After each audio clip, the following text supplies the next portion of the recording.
Bonjour et bienvenue à l'autre bulletin. Cette semaine, André Pelchat nous déterre l'histoire oubliée du kérosène. Je m'entretiens avec Thomas Yesler, chargé de projet chez Arbre Évolution au sujet de la récente plantation d'arbres à Plessisville. Et Amélie Turcotte nous invite à prendre une marche en pleine conscience. Bonsoir, mesdames et messieurs, et bienvenue à notre nouvelle chronique historique. Alors, ce soir, je vais parler d'une invention ancienne qu'on est porté à croire récente. L'autre fois, j'avais parlé du bikini. Là, on va être dans un autre domaine. Vous savez avec quoi volent les avions? C'est avec un carburant qui s'appelle le kérosène, qui sert à alimenter les turboréacteurs et les turbopropulseurs, donc avions à réaction et à hélice. On l'appelle aussi du jet fuel, et c'est un carburant qui est plus léger que le diesel, mais plus lourd que l'essence, et qui est un produit de la distillation du pétrole, finalement. Or ça, la distillation du pétrole, déjà, c'est fort ancien. Le savant perse Mohammed al-Razi a fait la première distillation du pétrole au 10e siècle après Jésus-Christ. Donc, ça date pas d'hier, mais étant donné l'aviation, l'usage que l'aviation fait du kérosène, on serait porté à penser qu'il est entré dans nos vies, si on peut dire, de façon avec l'aviation. Avant ça, on ne connaissait pas vraiment le kérosène. Ça serait une erreur de le penser, parce que le kérosène, en fait, est une invention spécifiquement d'un Canadien, Abraham Gessner, au 19e siècle. Quand je dis un Canadien, c'est un peu une liberté artistique, puisque, en fait, notre individu était né et a vécu en Nouvelle-Écosse à une époque où la Nouvelle-Écosse ne faisait pas encore partie du Canada. Alors voilà, donc il était néo-écossais. Et il était né en Nouvelle-Écosse en 1797. Abraham Gessner, donc une famille de fermiers. Il est menacé d'emprisonnement pour dette. Ils avaient des difficultés financières, donc il est parti pour l'Angleterre où il a étudié la médecine, la chirurgie et la chimie. Il est revenu en Nouvelle-Écosse en 1826 où il a pratiqué la médecine.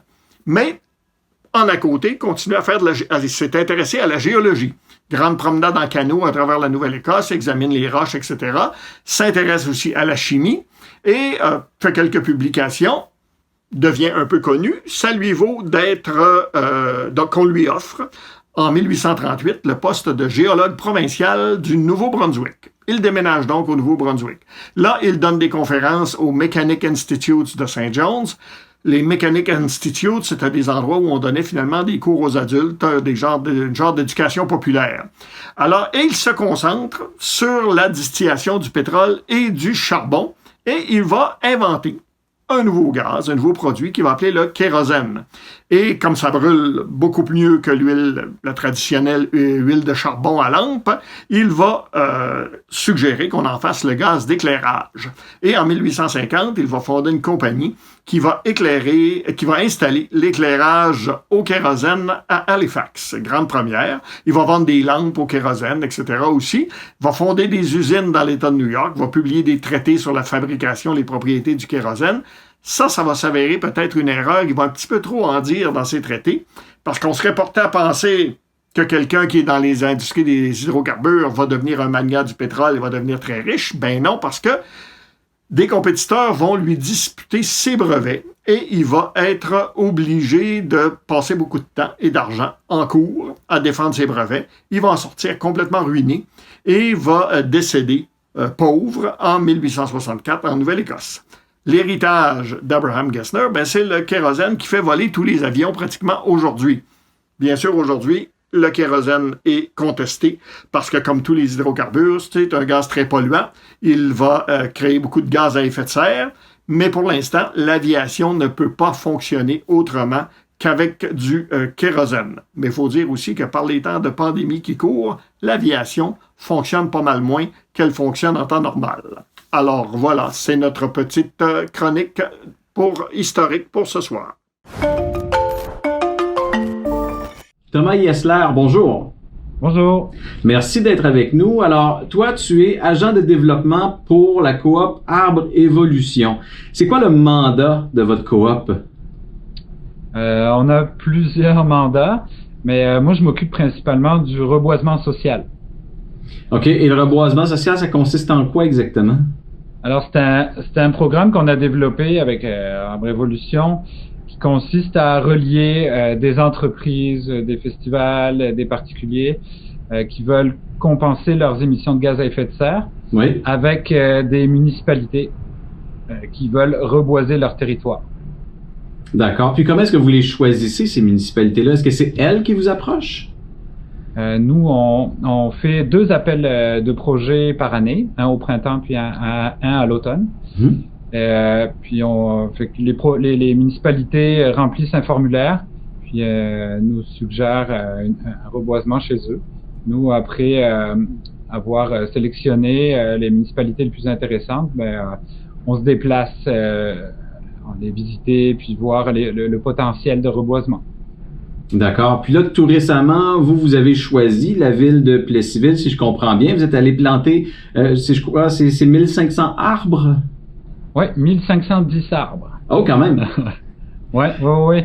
La ville de Plessisville a posé sa candidature, puis c'était un super beau projet, puisqu'il y avait plein d'espaces qui étaient inoccupés, même des grands espaces tondus qui servaient comme ariens, guillemets. Donc, c'était de la place libre pour pouvoir reboiser en masse. Oui, puis là, vous ne faites pas comme une forêt, là. Vous ne faites pas comme un 1500 arbres à une place, c'est réglé. Vous allez l'étendre sur le territoire. C'est-à-dire, tout dépend des parcelles qu'on a à disposition. Pour ce projet-là, on avait 6 parcelles, dont une qui quand même comporte 1000 arbres. OK. C'est en bordure de la rivière Bourbon.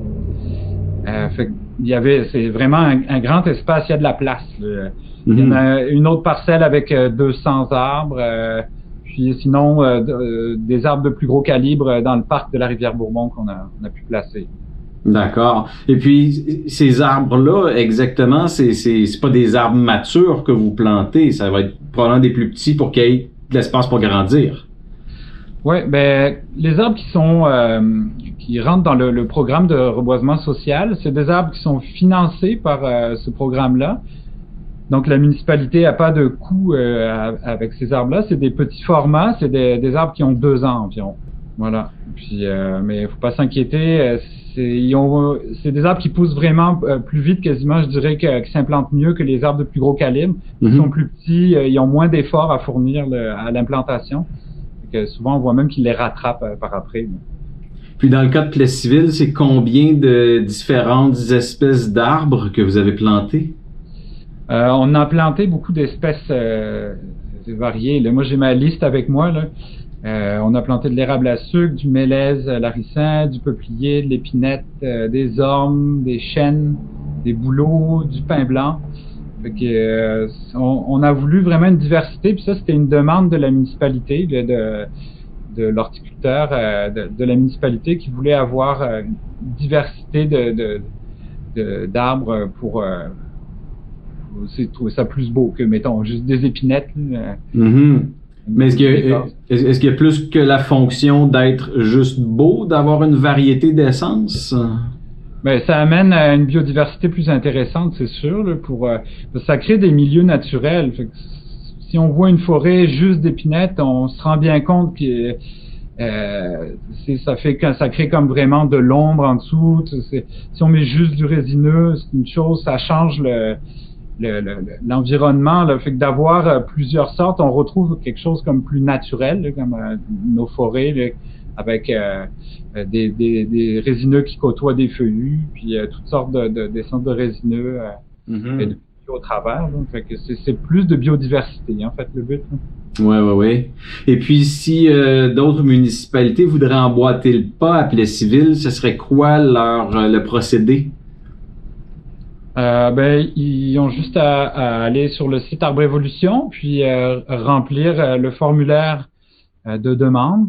Ils présentent leur projet, expliquer pourquoi ils veulent des arbres, où est-ce qu'ils les veulent. Puis aussi, nous, un des critères qui est très important pour nous, là, c'est la mobilisation citoyenne. Oui. que ça va être primordial pour nous, parce que nous, le but, quand même, c'est de faire de la sensibilisation éco-citoyenne. Et qu'on fait un reboisement, mais on n'est pas tout seul dans notre coin. Là, nous, c'est un partenariat vraiment avec la municipalité, puis avec les citoyens de la place. Fait que, c'est sûr que cette année, avec la COVID, on a eu plus de difficultés à rassembler du monde, mais habituellement, c'est plusieurs générations qui se côtoient, qui viennent le jour de la plantation, on plante tous ensemble. Puis on parle de gaz à effet de serre, on parle de la nature, on apprend à planter des arbres. Beaucoup de gens ne savent pas comment ça marche. Puis c'est un moment d'échange, de partage. Puis les citoyens, au final, s'approprient aussi la plantation qui se fait sur le territoire. Ça va être un peu... c'est comme si on plantait de nouveaux citoyens de la ville. Ben oui, absolument. Ouais. Excellent.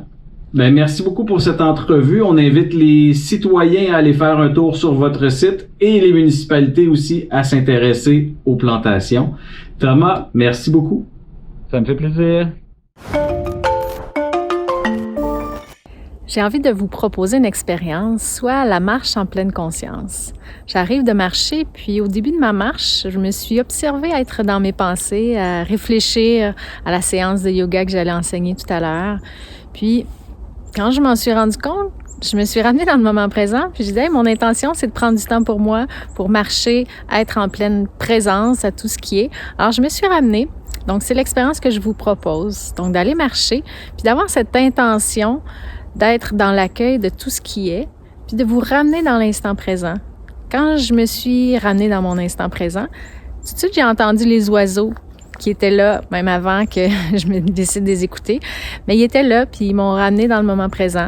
Je me suis mis à ressentir aussi l'air un peu plus frais du mois de novembre qui entre par mes narines, l'air plus chaud qui ressort. Je me suis mis à ressentir aussi mon corps marcher, les muscles, les différentes peut-être tensions dans mon corps. Je me suis mis à être... à l'intérieur de moi, à ressentir en même temps que d'être dans l'environnement où j'étais. Donc, être en pleine attention de tout ce qui était présent dans mon instant présent. Bien sûr, les pensées sont revenues. Puis je me suis réobservée ensuite de nouveau à repartir dans mes pensées. Donc, j'ai dû me ramener quelques fois quand même dans mon instant présent. Mais c'est ça l'exercice. Donc, de se ramener dans le moment présent chaque fois qu'on s'observe partir dans nos pensées. Alors, c'est une invitation. Bonne marche en pleine conscience. Merci d'avoir été là. On se retrouve la semaine prochaine pour de nouvelles chroniques et entrevues. À bientôt!